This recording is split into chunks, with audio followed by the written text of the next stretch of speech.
দীর্ঘ বিরতি কাটিয়ে আবারও অভিনয়ে ফিরছেন বলিউডের জনপ্রিয় অভিনেত্রী ক্যাটরিনা কাইফ। গত বছরের 7 নভেম্বর পুত্র সন্তানের মা হয়েছেন ক্যাট। সে কারণে দীর্ঘ সময় অভিনয় থেকে নিজেকে সরিয়ে রেখেছিলেন। মাতৃত্বকালীন সেই ছুটি কাটিয়ে এবার তিনি ক্যামেরার সামনে দাঁড়ানোর প্রস্তুতি নিচ্ছেন। তবে এবার তার ফেরাটা একটু ভিন্ন।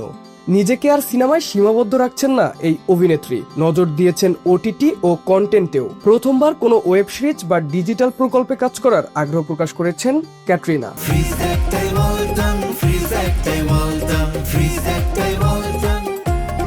কারণ বর্তমান সময়ে স্ট্রিমিং প্ল্যাটফর্মগুলো শিল্পীদের জন্য দারুণ সুযোগ তৈরি করছে। মা হওয়ার পর এখন তিনি এমন চরিত্র খুঁজছেন যা তার ব্যক্তিগত জীবন এবং পেশাগত জীবনের সঙ্গে সামঞ্জস্যপূর্ণ হবে। এছাড়াও নতুন সিনেমার বিষয়েও ভাবছেন তিনি।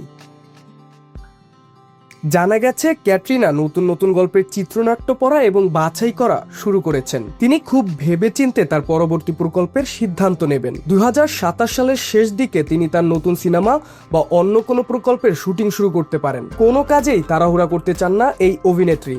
তার ভক্তরা এখন বড় পর্দা কিংবা ওটিটি যে কোনো মাধ্যমে তার প্রত্যাবর্তনের জন্য অধীর আগ্রহে অপেক্ষায় করছেন।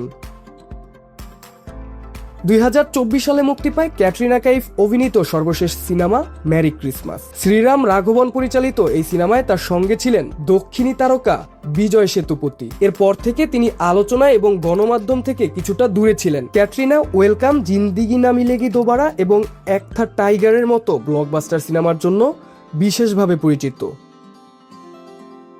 2021 সালে ক্যাটরিনা আর ভিকি কৌশল বিবাহ বন্ধনে আবদ্ধ হন। গত বছরের 7 নভেম্বর পুত্র সন্তানের বাবা মা হয়েছেন বলিউড দম্পতি ভিকি কৌশল এবং ক্যাটরিনা কাইফ। পুত্রের নাম রেখেছেন বিহান।